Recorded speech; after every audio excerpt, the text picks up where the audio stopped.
nossa, nesse império da intimidade, né, nós vivemos, eu diria, quase que uma tortura da intimidade. É claro que para cada um de nós, muitas vezes a intimidade é de fato, né, um lugar protetor, um lugar acolhedor, mas nisso acho que a Ana Arendt tem razão, né, a intimidade dos outros é uma chatura. Em alguma medida, quem inventou o voto de cabresto não fomos nós, foram os gregos. Mas eu gostaria de começar explicando um pouco o título que eu dei a esse nosso encontro dessa noite, as motivações dessa escolha. O bem público, né, e a vida privada, por isso eu queria um pouco nos situar no momento que nós vivemos, sobretudo nas sociedades industriais e nas grandes cidades, como é o nosso caso, em relação a um dilema.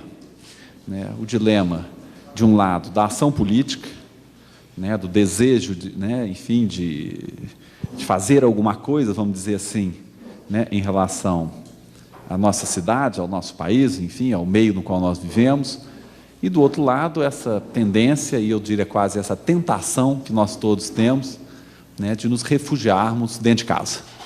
E quando eu falo refugiarmos dentro de casa, eu estou entendendo isso, enfim, da maneira como nós vivemos hoje, que é um refúgio contra o mundo. Né? Quantos de nós não entende a casa como um refúgio, né, enfim, contra a cidade? Né? A cidade lá fora, e isso gerou comportamentos cada vez mais, às vezes, obsessivos em relação à intimidade, em relação a esse espaço da casa, né? Há uma certa sacralização desse espaço, né? E, de certa maneira, nossas sociedades nos prepararam para vivenciar esse antagonismo entre o mundo da cidade, o mundo público e a casa. Eu queria, então, conversar um pouco com vocês essa noite sobre esse antagonismo. Me parece que esse é um debate plenamente ancorado no século XXI. Né? É um debate que nós, de certa maneira, já estamos acostumados, né, viver como contradição a relação da casa, da vida privada, com o mundo público. Né? E o que eu gostaria, então, é de tomar esses dois momentos, digamos assim, né, com a sua faceta mais radical, até porque eu acho que, às vezes, né, é uma forma de abordar um fenômeno social, é uma maneira de abordar um fenômeno social, radicalizar, tomá-lo pelo seu extremo, né? Não porque cada um de nós aqui, né, esteja prisioneiro desse extremo, mas o que eu vou tentar ver é que, de uma certa maneira, nós vivemos, né, na atração desses dois polos. Então, são dois polos, né, eu vou copiar aqui um sociólogo que eu gosto muito, que é o Norberto Elias. Ele fala de uma balança. Ele fala de uma balança entre dois momentos, o momento do eu e o momento do nós. E ele diz, enfim, né, que essa balança é o que determina, de certa maneira, a forma como nós nos portamos em sociedade. Quer dizer, qual que é o ponto que eu acho interessante? O polo do qual nós partimos, uma boa parte da história do Ocidente se concentra nele, é o polo da afirmação do nós. Algumas sociedades até hoje desconhecem, de alguma maneira, essa inflexão em direção à intimidade. E para tomar a história do Ocidente em particular, quer dizer, o mundo antigo desconhecia essa inflexão em torno, né, do polo do eu. O mundo antigo, ele tinha como referência principal na vida de uma pessoa, né, a referência do nós.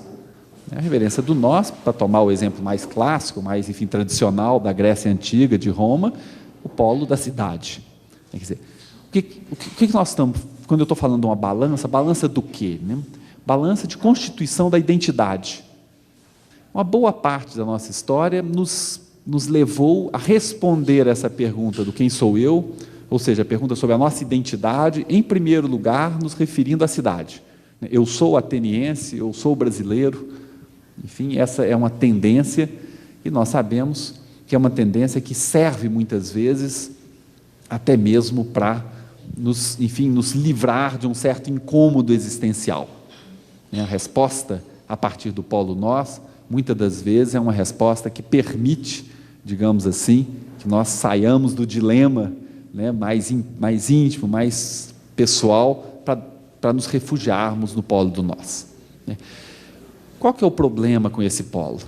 É que a gente tem que tomar um certo cuidado, porque alguns, e mesmo historiadores e filósofos, costumam às vezes apresentar o mundo grego, né, em particular Atenas, como, enfim, uma sociedade quase miraculosa, na qual os homens levantavam de manhã, não tratavam muito bem suas esposas, né, iam, enfim, para a praça pública e todos, como seres racionais, né, conhecedores de filosofia e outras coisas, discutiam racionalmente sobre as necessidades da cidade. Bom, um mais perto da gente, um dos grandes responsáveis por essa imagem da Grécia foi Hegel, que falava da bela totalidade, mas é preciso dizer que Hegel fez muita coisa boa, mas nesse particular se equivocou completamente. Essa descrição é a descrição, né, não sei do que, certamente não é do mundo romano, aí de jeito nenhum, né? Roma era uma grande, né, e saudável bagunça, né, e Atenas era uma grande e saudável bagunça. Essa ideia de uma cidade antiga que produzia esse polo do nós como uma espécie de totalidade, né, vamos dizer assim, encurtando a conversa, é falsa. Os arqueólogos, né, descobriram, por exemplo, isso é uma coisa, né, interessantíssima, que nós, por exemplo, temos muita vergonha do voto de cabresto, né? Em alguma medida, quem inventou o voto de cabresto não fomos nós, foram os gregos. Né? Foram descobertas, né, arqueológicas que mostraram que muitas das tabletinhas de votação, né, enfim, das assembleias, tinham todas a mesma letra. Né? O que quer dizer, com muita clareza, que as pessoas iam votar com o voto já comprado, talvez seja uma palavra, né, forte demais, mas com voto, digamos, determinado de antemão. Né? Isso não diminui a vida grega. Né? Isso, na verdade, a torna mais perto de nós. Porque a gente fica imaginando uma democracia grega, uma vida grega, homens gregos maravilhosos, bonitos, né? Mulheres bonitas, mas oprimidas, é preciso dizer, né? E que conseguiam agir na cena pública com total clareza da sua própria identidade. Quer dizer, eu acho que o que a arqueologia nos ajudou, isso é uma imagem falsa. A Grécia era uma sociedade democrática, com várias limitações, inclusive, das exclusões e coisas do gênero, e mais, ela produzia essa imagem, essa identidade, assim como homens e mulheres produzem imagens e identidades, né, vivendo intensamente conflitos, lutando por interesses, falsificando muitas vezes, né, votações e por aí vai. Então, reparem, outro mito que nós temos que tomar cuidado é quando nós falamos, por exemplo, do individualismo como, enfim, um fruto da modernidade, o indivíduo como um fruto da modernidade. Falando desse jeito, está correto. Quer dizer, o individualismo, isso, né, a marca do nosso tempo, que será certamente a marca do nosso século XXI, foi produzido a partir, enfim, né, de parâmetros modernos, surge sim com a modernidade, com o capitalismo, né? Mas o equívoco que nós cometemos é que transformar, né, a pessoa grega ou pessoa romana, né, em alguém, né, destituído de angústias pessoais, destituídos dessa riqueza de uma interrogação pessoal. Quer dizer, o polo nós não é isso. O polo nós, isso, né, que eu estou usando a palavra, né, o polo do coletivo, o polo da cidade, né, do qual fala Norberto Elias, é simplesmente como eu resolvo, em última instância, essa pergunta do quem sou eu. A ideia, portanto, que não havia, ou que o grego, digamos assim, aí no caso, né, as mulheres estavam condenadas a um limbo, porque só os homens participavam da cidade, portanto, só eles teriam identidade. Eu não sei muito bem qual seria a vida, se nós levássemos a sério essa hipótese, qual seria a vida mental de uma mulher. Né? Ou seja, essa é uma péssima descrição. O fato é, a pergunta quem sou eu era respondida em primeiro lugar, sou um ateniense, sou um cidadão de Roma. Disso não decorre que a vida psicológica, né, certamente era diferente, mas não decorre que a vida psicológica fosse menos rica e tivesse menos acentos, sofrimentos, angústias e prazeres também, né, no polo do eu. O fato é só isso, quer dizer, essas sociedades respondiam à pergunta da identidade, né, inclinando a balança para o polo do nós. Então, esse é um primeiro fator que é preciso a gente prestar atenção, e prestar atenção também que não existe algo como isso, essa balança da qual eu estou falando, fora da história. Sempre a resposta é na história. Então, por isso, há sempre uma particularidade nessa resposta. Né? Ou seja, essa identidade é sempre uma identidade histórica. É sempre vivida como história. E nunca, né, fora do tempo, né?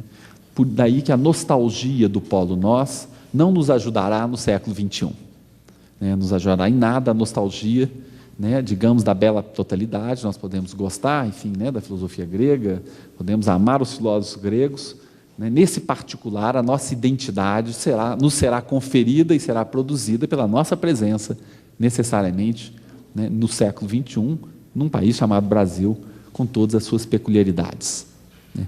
Ocorre que uma das peculiaridades do nosso tempo é justamente a inversão desse paradigma. A inversão desse paradigma que cada vez mais inclinou essa balança, né, para o polo do eu. Quer dizer, a modernidade produziu a ideia do indivíduo, produziu essa ideia de um indivíduo autorreflexionante que encontra, né, e aí, de fato, Descartes, né, está na raiz disso.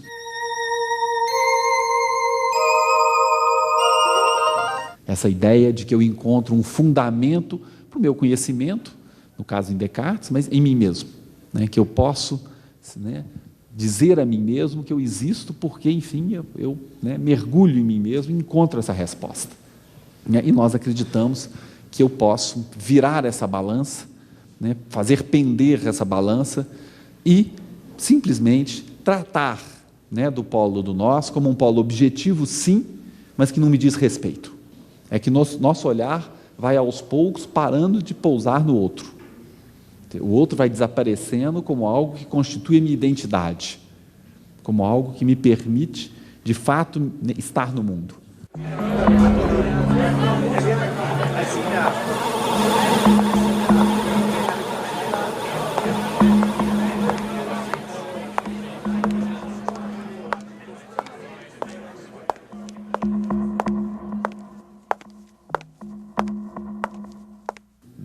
Aquele cálculo cartesiano do cogito, que servia, na verdade, originalmente para fundar o conhecimento, quer dizer, como eu posso conhecer as coisas, né, numa outra linguagem, como eu posso ter ciência e ter certeza que a ciência é certa, vai aos poucos, né, tomando uma outra configuração, é como eu posso ter certeza de que eu existo e que a vida minha pessoal, né, maneira como meu mundo pessoal se constitui, existe, né? E a aposta, eu não preciso do outro para que esse meu mundo exista. Quanto mais eu conseguir traçar as minhas redes de intimidade, quanto mais sofisticadas elas forem, menos eu precisarei que essas redes de intimidade, que meus prazeres, né, que os meus pequenos objetos sejam legitimados pelo olhar do outro, né? Repare, a casa até muito pouco tempo era, enfim, muitas vezes até construída escandalosamente para ser vista pelos visitantes. Hoje é comum que nós tenhamos amigos, né, que frequentemos amigos, às vezes durante anos, sem que saibamos como é a casa dele, né? Isso tem um sociólogo americano que veio chamar da tirania da intimidade. Quer dizer, nós vamos nos concentrando, o Richard Sennett fala, nós vamos nos concentrando de tal maneira no polo do eu, que a intimidade passa a governar não apenas aquilo que é, claro, próprio da intimidade, né, mas ela vai possuindo o próprio mundo público. E aí nós temos essa experiência que eu confesso que eu tenho dificuldade, enfim, eu sou um pouco conservador nesse aspecto, eu não consigo, enfim, achar muita graça, por exemplo, nesse tipo de programa de exposição da intimidade, tipo Big Brother e outros. Já tentei ver uma ou outra vez, mas, enfim, não consegui de fato, confesso que não consegui. Tem colegas que até já fizeram reflexões certamente muito mais interessantes do que isso que eu estou dizendo para vocês, mas não consegui entender, né? Porque, então, já que é assim, eu vou renunciar à minha intimidade, onde estão as coisas de que eu gosto, os meus livros, os meus discos, enfim, meus amigos, para viver, enfim, a intimidade de pessoas que, convenhamos, né, não tem muito a oferecer em muitos pontos, né? A não ser o desejo, né, avassalador, né, enfim, dessa coisa que chama fama, né, e que veio a substituir no mundo nosso, e isso é um sintoma interessante, aquilo que no mundo romano era a glória, né? E qual que é a diferença aí? Porque muitas vezes a gente encontra relatos dos romanos, essa coisa, né, espetacular, que era a transformação de um general em Deus, ou melhor, do imperador em Deus, enfim, né, o triunfo de um general, né? E era uma coisa que para nós, enfim, era estranha, porque se resumia muitas vezes ao percurso desse general a cavalo pelas ruas de Roma, né? Isso que era a glória, né? E isso o fazia imortal. E aí a gente mistura tudo, porque fazia imortal, não o fazia eterno. Porque a imortalidade é uma categoria que no mundo antigo designa a proximidade com os deuses. Só que os deuses greco-romanos eram imortais, eles não eram eternos como o Deus judaico-cristão, né? E eram bagunceiros como homens, né? Por isso não havia nenhum grande escândalo em que nós nos tornássemos gloriosos, imortais, né? Por quê? Porque o que tornava imortal alguém era um feito que necessariamente era um feito perpetrado no mundo público. E é por isso que a glória exigia o triunfo, exigia que ele fosse visto. Que graça tem ganhar tantas batalhas e depois não ser visto como vencedor, né? A glória era necessariamente passa, né, pelo olhar do outro. Ninguém é glorioso por si mesmo. Daí que os generais não tinham nenhuma necessidade, aliás, não ia adiantar de nada, da exposição da intimidade ou da própria personalidade, porque a imortalidade lhes era acordada por feitos, por batalhas ganhas, enfim, por ações feitas, e não porque eles, enfim, achavam isso ou achavam aquilo, né? Nesse império da intimidade, né, nós vivemos, eu diria, quase que uma tortura da intimidade, né? É claro que para cada um de nós, muitas vezes a intimidade é de fato, né, um lugar protetor, um lugar acolhedor, mas, e nisso acho que a Ana Arendt tem razão, né, a intimidade dos outros é uma chatura, né? E o fato é que nós passamos a viver cada vez mais como se isso fosse substancializado, como se isso fosse de fato a nossa essência, na ausência de uma essência exterior a nós, né? E aí vem a fama, né? A fama é, né, essa exposição total do eu, esse total conhecimento do eu, sem que a ele tenha que ser associado nenhum feito. A fama, nesse sentido, ela é totalmente vazia. Em que sentido? Se você pode ser perfeitamente famoso sem ter feito absolutamente nada. O problema, gente, desse mergulho na intimidade é que ele, da mesma forma como na Grécia Antiga, o polo do nós certamente repercutia violentamente na casa, comandava relações muitas vezes injustas entre os sexos e coisas do gênero, né? Essa hipertrofia da intimidade comanda relações no público. Passa a ver o público a imagem do privado, né? Olha o mundo como se fosse a casa, né? Mas é muito comum no nosso discurso, por exemplo, político, dizerem, né, não, a economia é como em casa, né? Se no final do mês faltar dinheiro, nós temos que fazer empréstimos. Então, nós temos que cuidar do orçamento como se cuida do orçamento de casa. E tudo, claro, temos que fazer o dever de casa, né? Nós só não nos damos conta que a palavra dever de casa é um absurdo para uma tarefa do mundo público, né? É ridícula, porque evidentemente o dever de casa pressupõe uma relação de autoridade, de formação, né? Enfim, que não está presente nessa esfera do mundo público, só é possível porque nós nos acostumamos a olhar o mundo público com o olhar da intimidade. Nós nos acostumamos a suprimir o polo político na sua identidade própria, constitutiva daquilo que é o mundo público, né? E nos obrigamos a olhar o polo, né, público como se fosse a nossa casa. Convenhamos que eu estou bem mais interessado na capacidade, ou deveria estar, na capacidade de gerir a cena pública do que na intimidade, né? A intimidade aí, agora, ela invade como parâmetro, como se, de novo, a competência, e cá entre nós, em geral, suposta, né, do indivíduo, de gerir suas relações pessoais, né, de uma maneira, enfim, desejável, pudesse migrar para a cena pública, né? E aí a gente se encontra numa encrenca. Se encontra numa encrenca porque nós todos sabemos que a vida pessoal verdadeira ela é muito mais complexa, cheia de abismos, cheia de dificuldades, do que esse ser transparente que na cena pública ri, né, posa com a família, posa com os amigos, enfim, aí começa essa tortura, mas ele não pagou um cheque, não sei quanto, né? Enfim, eu também não paguei, né? Enfim, como é que eu faço? Eu voto ou não voto nele, né? Enfim, esse é o parâmetro da intimidade que passa a invadir o nosso olhar, né, da cena pública e nos constrange, então, a construir uma política, né, derivada desse olhar. Eu queria citar um pedacinho de um autor, enfim, norte-americano, Paul Auster. Não sei se todos vocês conhecem, né, e que tem um livro bastante bonito, tem uma obra do Auster é muito bonita, mas esse em particular se chama Invenção da Solidão.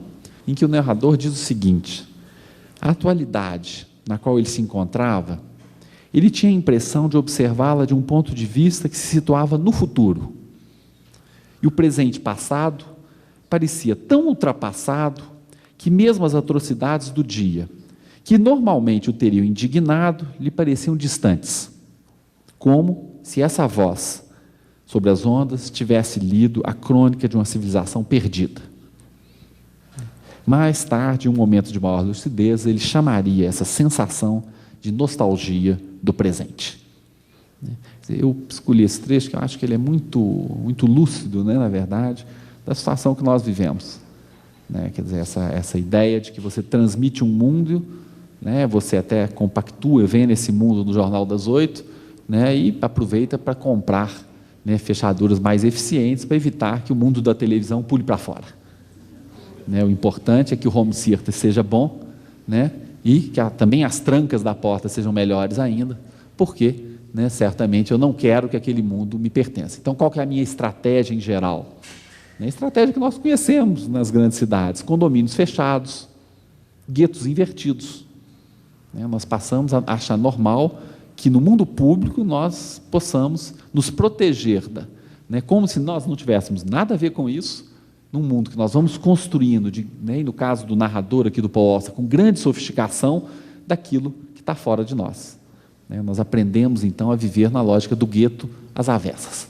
O problema é que o Paul Auster, vive em Nova York, tem outros problemas. Eu me perguntei, como é que a gente poderia transferir essa lógica da intimidade para uma cena mais nossa, para um cotidiano mais nosso, mais próximo, muitas vezes, das raízes de cada um de nós. Aí eu pensei na Macabeia, essa personagem extraordinária da Clarice Lispector,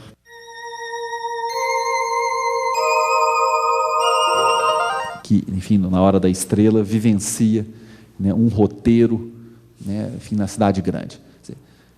À primeira vista, eu concedo inteiramente, Macabeia e o narrador do Paul Auster não têm absolutamente nada a ver. O Paul Auster é um leitor de Proust, leitor de literatura russa, e o seu mundo é um mundo de viagem por esse universo intelectual. Nossa Macabeia, é uma pobre nordestina, sem família, e que se vê jogada, na cidade do Rio de Janeiro, no cenário urbano do Rio de Janeiro, para vivenciar, essa busca da sua hora de estrela. Então, aparentemente, são dois personagens que não têm contato nenhum. À medida que eu li de novo o livro, eu achei que é desafiante no contexto brasileiro é pensar um pouco a especificidade da nossa vivência brasileira do extremo da intimidade. Ou, se vocês preferirem, no caso da Macabeia, do extremo da solidão. O que é a solidão brasileira? Porque a trajetória da Macabeia é muito elucidativa. Por quê? É uma jovem nordestina, feia, sem atrativos que permitissem que ela tivesse, uma recepção na cidade de outra natureza, com um trabalho humilde, e que sumiu a família. É isso que me chamou a atenção. Por quê? Porque no caso da história brasileira, nós sabemos que a gente tem uma constituição da sociabilidade certamente diferente das sociedades liberais anglo-saxônicas, porque a família, como núcleo de inserção e de formação da identidade, permaneceu entre nós fortemente até muito recentemente. Em muitas partes do Brasil ainda, a identidade primária das pessoas é dada pelo círculo imediato. O que nós estamos vivendo hoje nas grandes cidades já não é mais isso. É muito mais ao processo da Macabeia. São pessoas que foram desenraizadas muitas vezes, talvez nós mesmos, da cena familiar, da cena cultural, da cena patrimonial, e foram lançados em cidades que não as acolhem. E não as acolhem duplamente. Em primeiro lugar, porque não há família mais para acolhê-las. E as famílias são trucidadas, literalmente, no ambiente urbano. O ambiente urbano, ele dificulta extremamente a reconstituição, ainda que várias comunidades procurem isso, dificulta essa reconstituição do mundo familiar como do mundo identitário. E Macabeia é mais paradigmática ainda. Por quê? Porque ela sequer tem ligação familiar, ela é totalmente desenraizada, ela é totalmente jogada na cena urbana, né? E para ela resta o quê? Resta o desejo da sua hora, né? A sua hora de identidade. Então, quer dizer, nessa tragédia, digamos assim, brasileira da Macabeia, eu acho que a gente pode encontrar, enfim, uma figuração, né, bastante mais quente, digamos assim, bastante mais próxima do que nós vivemos, né? E essa trajetória me convenceu ainda mais quando ela arruma um namorado. Porque nós sabemos que, sim, ela era totalmente solitária, ela trabalha como datilógrafo, não tem lá muito sucesso, né? O patrão só não a demite porque, enfim, tem pena. Nessa trajetória ela encontra Olímpico de Jesus, nome extraordinário, né? Olímpico de Jesus, que, como ela vem, enfim, né, vem do Nordeste, né, como ela também se sente desenraizada, eles só têm uma conversa muito rala sobre lembranças da infância, que se resume, enfim, a culinária, né, a rapaduras e coisas do gênero, e mal conseguem, enfim, conversar. Mas o Olímpico de Jesus é um peso interessante nessa história, porque ele é extremamente ambicioso, né? Enfim, ele maltrata, né, a namorada o tempo todo, né, na sua ambição, ele quer ser deputado, né? Ele diz que a inteligência dele tem de ser reconhecida, e é curioso porque é um personagem incômodo, porque nós, infelizmente, reconhecemos a trajetória de muitos dos nossos homens públicos, né? Você não tem, né, diz a Clarice Lispector, ele sabe fazer discursos vazios, né? Esse é o sinal de inteligência maior que ele tem. Não tem bom senso, não tem capacidade de ouvir o outro, tem ambição, né? Por que ele é curioso? Porque, na verdade, ele é um Brasil mais antigo ainda do que a Macabeia. Como é que ele resolve essa ambição? Ele resolve essa ambição buscando o antigo caminho da família. Ele percebe que a Macabeia não vai lhe dar isso e troca de namorada, passa a namorar a Glória, né, uma moça, curiosamente, né, ele diz uma moça gorda, né, assim, mas, então, portanto, ele vê, oba, né, gorda, então provavelmente terá muitos filhos e tem família, uma família do sul, será é um polo de ascensão, será um polo de ascensão para ele que permitirá a velha estratégia de usar da família, né, do ambiente da família, para dominar o mundo público. Mas o mundo público, ele é figurado como o quê? Ele é vazio, ele é a pura ambição, é o mundo que terá de me reconhecer. O pronome na primeira pessoa, né, domina a ambição, né, domina a ambição do Olímpico. A ideia de que o mundo público possa ter uma identidade do público, possa ter uma identidade para além, digamos assim, da ambição de cada um, sequer passa na cabeça do personagem.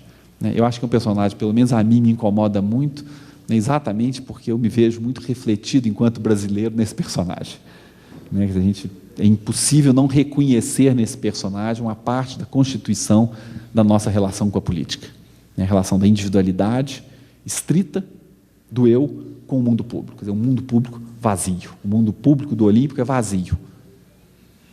Ora, a Macabeia, gente, ela não ambiciona entrar na cena pública, ela nem poderia ambicionar entrar na cena pública. Como diz a Clarice Lispector, ela era calada, né, por não ter o que dizer, mas gostava de ruídos. Isso não se traduz, na verdade, numa ausência de aspiração pela vida na cidade. Se traduz no fato de uma impossibilidade dela viver na cidade, né? E o que me chamou a atenção mais tarde é que ela tem um prazer também, né? E o prazer é a solidão. Tem um trecho, um dia que ela consegue, enfim, né, um dia de folga, mas folga, enfim, ela inventa uma dor de dente ou coisa semelhante, fica no quarto infecto onde ela vive, né? E vai descrever, então, o imenso prazer da intimidade. A Macabeia vai dizer, a Clarice Lispector vai dizer, né? Tinha um quarto só para ela. Mal acreditava que usufruía o espaço. E nenhuma palavra era ouvida. Então, dançou num ato de absoluta coragem, pois a tia não a entenderia.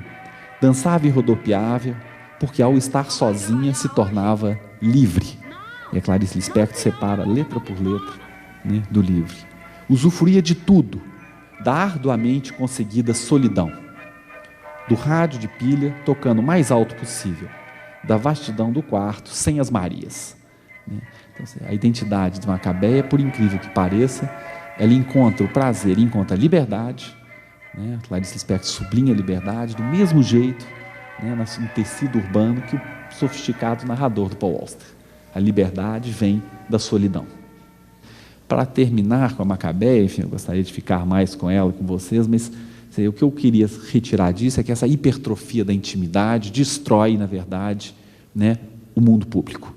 Destrói a possibilidade que nós possamos responder à pergunta: quem sou eu?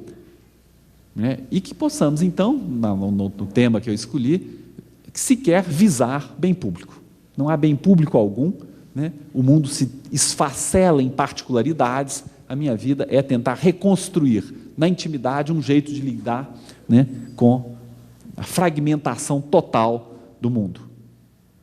Essa fragmentação total, né, nos torna antipolíticos no sentido clássico, incapazes de visar bem público.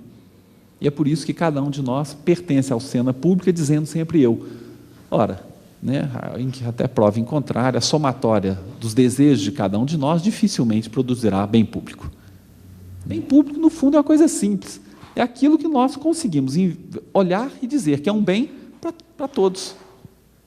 Se nós formos capazes de dizer tal coisa, né, uma lei, né, a construção de uma barragem, enfim, coisas do gênero, assim, é um bem para todos, isso é um bem público. Não é preciso grandes metafísicas para dizer que se trata de um bem público, né? O problema é que esse mergulho na intimidade nos torna totalmente incapazes de passar, né, do eu para o nós. A balança, então, ela inverte. E o nós não se produz na somatória de eus. Agora, outra cena que eu queria conversar com vocês, assim, é que nós também conhecemos no século XX, longamente, nesse longuíssimo século XX, o contrário, né? O ator que mergulhou inteiramente na ação. O ator que, enfim, né, acreditou profundamente que seria capaz de fazer, né, o mundo. Né? Reconstruir o mundo. É também uma cena muito próxima da gente, né? Tanto, enfim, a ideia da revolução, a ideia de que é possível refazer o mundo do zero, né, é também a descrição da nossa modernidade. A modernidade é também a era das revoluções, né? Então, imaginar que a modernidade, né, foi produzindo um indivíduo cada vez mais mergulhado em si mesmo é uma verdade, mas de outro é uma descrição parcial, digamos, né, da construção da modernidade, se nós esquecermos, né, o outro polo, né, o polo, né, das revoluções. E aí nós vamos encontrar um personagem totalmente diferente, né, que é o personagem do revolucionário. Né? E o exemplo que eu assim, para ajudar na nossa conversa, é um livro que hoje é um pouco esquecido, Anatole France. Né? A geração dos modernistas do Brasil leu muito Anatole France, gostava muito de Anatole France, é um grande escritor. Hoje é um pouco esquecido no Brasil, já foi muito traduzido, né, mas hoje a gente lê pouco. Mas esse livro, Os Deuses Têm Sede, eu acho que é um livro muito, muito bom. Ele trata, né, enfim, Os Deuses Têm Sede, trata da Revolução Francesa, mais particularmente do terror. Anatole France também é um homem de esquerda, né, também vem da esquerda republicana francesa. Muito cedo, o pai dele tinha uma livraria, ele tomou contato com a Revolução Francesa, com as fontes da Revolução Francesa, mas é um livro muito interessante porque o personagem não é Saint-Just, não é Robespierre, é um homem, enfim, né, que poderia perfeitamente ser um de nós, um homem que se entrega à nação. Né? O personagem se chama Évariste Gamelin, né, é um pintor discípulo do Davi, do grande Davi. Ele, enfim, é um pintor, ele faz parte ali da seção do Pont Neuf, né, da seção revolucionária, mas não tem grandes importância. Aliás, ele sequer tinha dinheiro para ser da seção, mas para quebrar o galho dele, ele entrou e vive convictamente essa fé revolucionária. Então, ele percebe claramente, enfim, ele faz fila para pegar pão às 5 horas da manhã, né, é um jovem, né, enfim, como a idade dele é mais fácil, né, completamente tomado pela filosofia, tem uma crença na filosofia, enfim, né, ou no caso em particular em Rousseau, né? Que com a idade a gente aprende a não acreditar tanto assim na filosofia, né? Mas aos 20 anos a gente acredita muito, e Rousseau é encantador mesmo, né? Rousseau, a grande dificuldade do Rousseau é porque escreve bem demais. Então, assim, você fica sem saber muito bem se dá para não acreditar naquilo, está tão bem feito, né?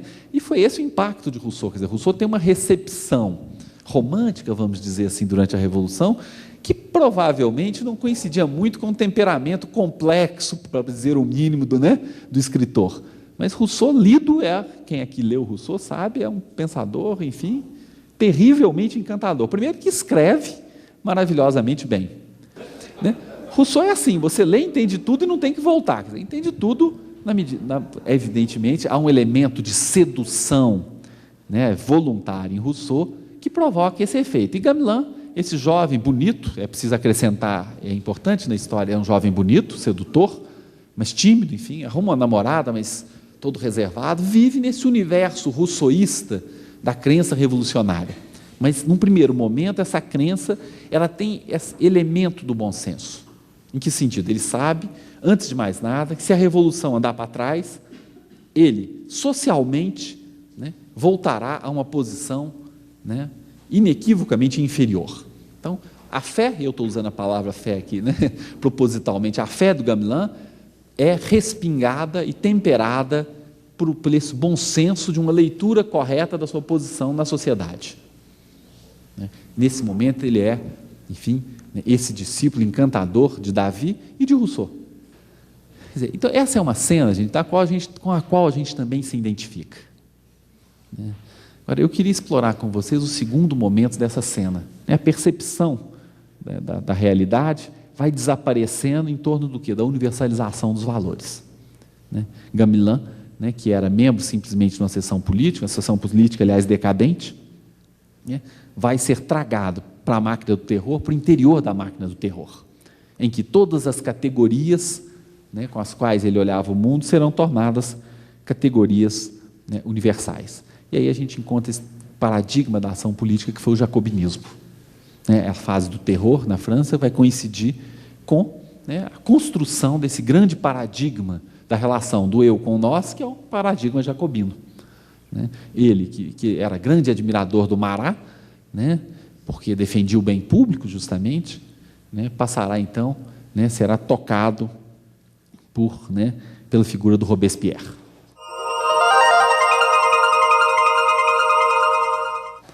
Ele vai ser tocado pela figura do Robespierre, e é curioso porque ele também terá o impacto da figura do Robespierre começando a frequentar o clube dos jacobinos, ali na Rue Saint-Honoré, em Paris, onde, enfim. Mas então ele se torna membro de um tribunal revolucionário. Enfim, a função desse tribunal era, evidentemente, mandar para a guilhotina o maior número de pessoas possível, porque o terror ele engendra a si mesmo. Então, a partir de um determinado momento, nenhum processo é mais passível de nenhuma racionalização, senão esse medo paranoico do outro. O outro também, nesse processo, vai sendo tragado. Assim como a intimidade vai tragar o outro pelo seu desaparecimento, o terror, quer dizer, a ação política tornada totalmente universal, traga o outro, porque o outro é totalmente submetido no universal. O que constrói o nosso mundo, que humaniza o mundo, que é isso, que é a confusão, o fato de que, enfim, que a gente muda de ideia, que nenhuma teoria é totalizante, desaparece com o jacobinismo nessa fascinação do universal. O universal simplifica o mundo, o bem e o mal se tornam claros. Convenhamos, se nós sabemos onde está o bem, onde está o mal, é fácil agir.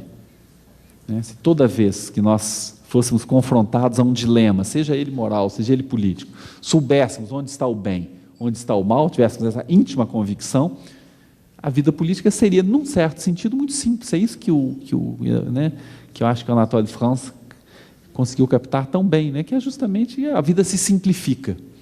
Ora, e o que eu queria, então, compartilhar com vocês é isso. Quer dizer, no outro extremo do bem público, o bem público tornado universal, ele traga a política também. Ele destrói o mundo humano da política. O jacobinismo é tão antipolítico quanto a solidão.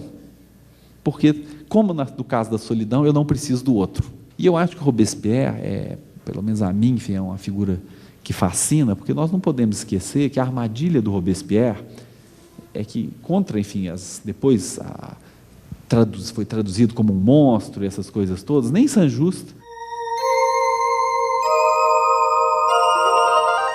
nem Robespierre eram monstros. O grande perigo dos dois, talvez, fosse justamente que eles eram virtuosos. Em que sentidos?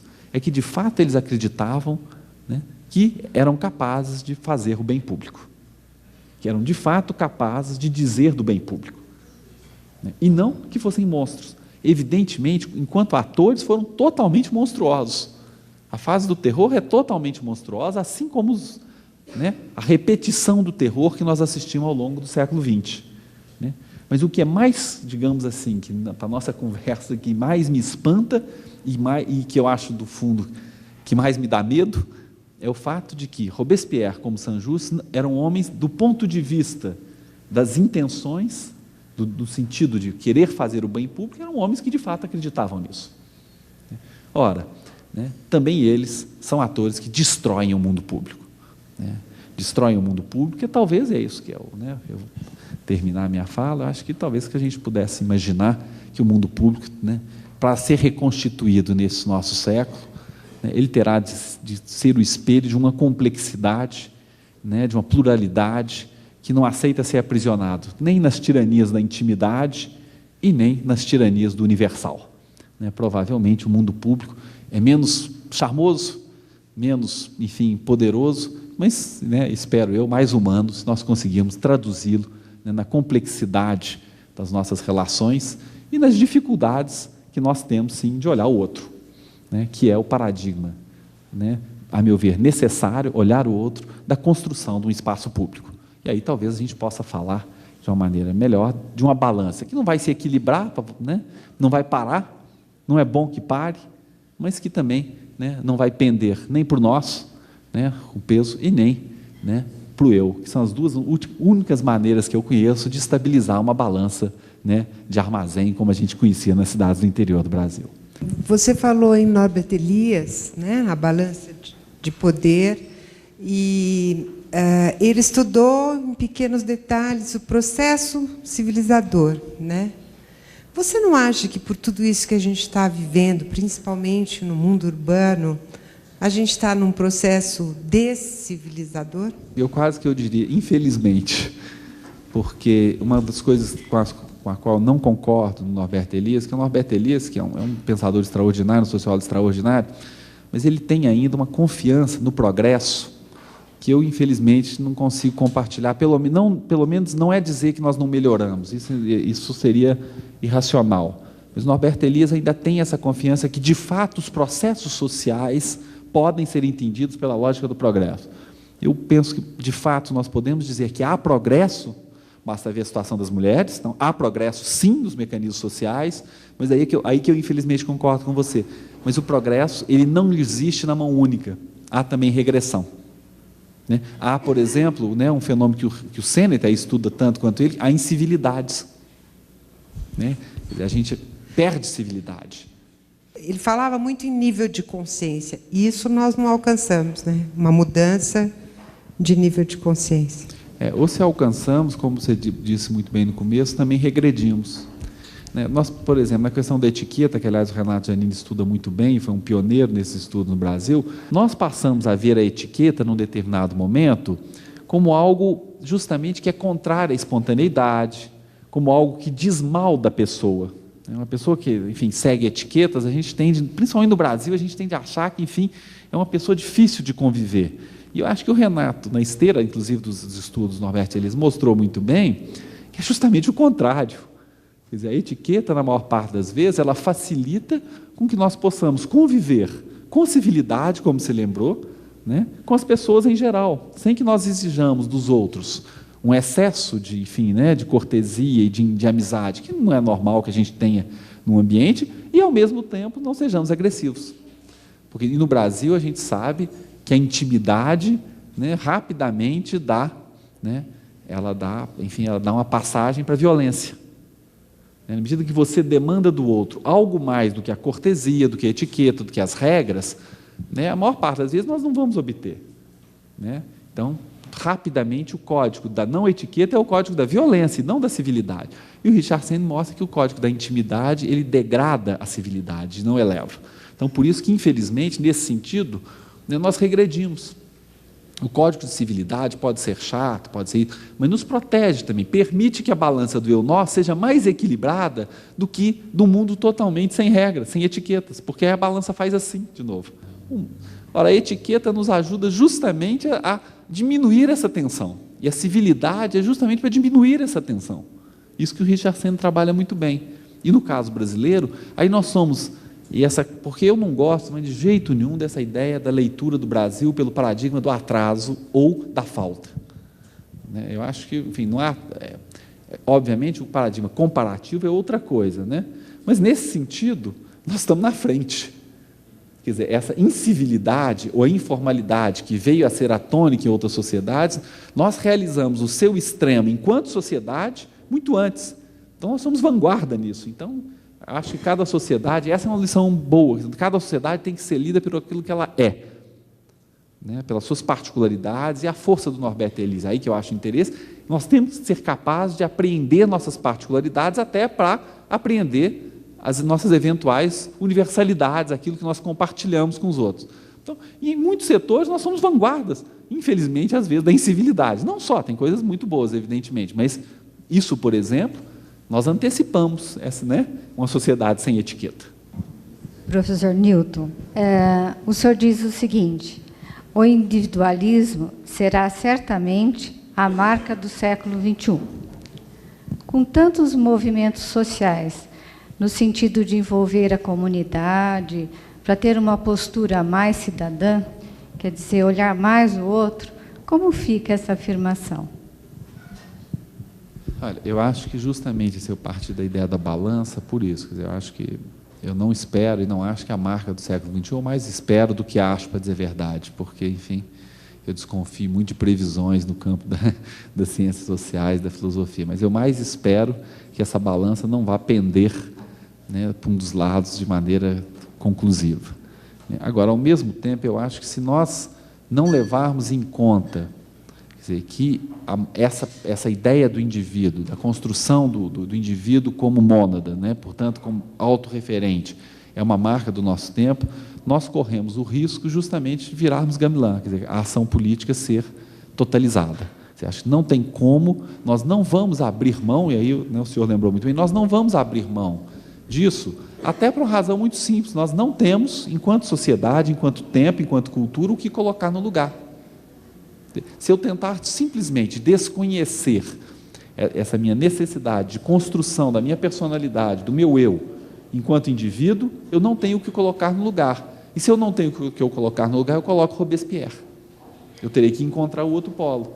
Então, eu acho que o nosso século, né, nós não temos como deixar de lado o fato de que nós vamos agir como indivíduos e que nós vamos continuar como indivíduos, muitas vezes nas nossas ações sociais, olhando, sim, interesse social, mas também olhando interesse individual. O que eu acho que as sociedades liberais, né, ou ditas liberais, têm, num certo sentido, de facilitador, é que há menos pudor, em certos momentos, em dizer que se trata de um interesse pessoal. Isso, para nós brasileiros, às vezes é ruim, né? O sujeito está aqui defendendo interesse, que coisa mais esquisita, né? De fato, incomoda por isso que você está dizendo. Num país como o Brasil, isso incomoda muito pelas necessidades que nós temos, né?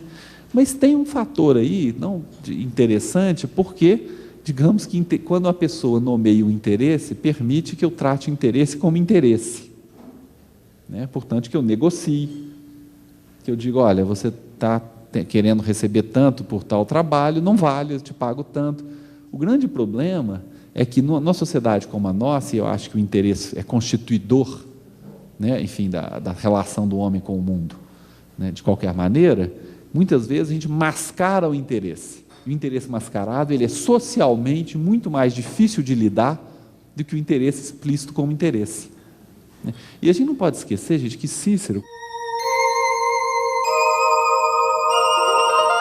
quando ele fala da república, da rex pública, da grande definição que o Ocidente herdou do que é a coisa pública, então a gente já sai por isso o nome do bem comum, a gente já fica imaginando que a república, né, e a república do passado em especial, era aquela capacidade de visar um bem, né, transcendente, né, todos os homens visavam igualmente o bem transcendente, né? A verdade é que Cícero fala do interesse comum, Cícero não fala de bem comum, a definição que ele dá é capacidade de erigir bem comum, não, a capacidade de erigir interesse comum. Então, Cícero, nesse sentido, tinha uma fineza de percepção, né, de que bem comum é excessivo, que é melhor falar de interesse comum, e que eu acho que permite, muitas vezes, justamente, né, diminuindo o que a gente está entendendo por bem comum, ações sociais relevantes. Eu não apostaria, digamos assim, de tentar construir uma sociedade, ou tentar agir socialmente, que eu acho que é mais apropriado para o nosso tempo, desconhecendo o fato que nós não vamos abrir mão, né, de nos vermos como indivíduos. Porque o paradigma que nos resta é o jacobino. Se nós formos agir no público, né, digamos assim, se entregando inteiramente, nós vamos virar o gamelã.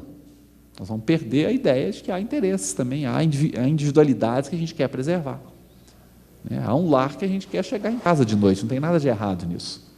Não acho que isso é contraditório com a ação social. É contraditório com a ação social universal. Porque, enfim, eu deveria estar chegando em casa, pensar sobre o universal, né? Afinal, era uma conferência sobre Ana Arendt, eu devia ter chegado em casa para refletir sobre Ana Arendt, que, enfim, né? Não é verdade. A nossa vida, eu acho que vai continuar, e tomara que continue assim, né? Porque eu não sou pessimista em relação à modernidade nesse sentido. Eu acho que há muita coisa que a modernidade nos deu e que eu não acho que a gente deveria abrir mão, não. E uma delas é, de fato, uma clareza do que seja liberdade de ação. Talvez, para isso, eu tenha abdicado em excesso da ideia da liberdade vivida no público. Eu tenha caído na ilusão oposta, mas eu acho que a gente não deve abrir mão na sua sociedade, nem conseguirá, ou produziremos sociedades autoritárias, ou se não totalitárias.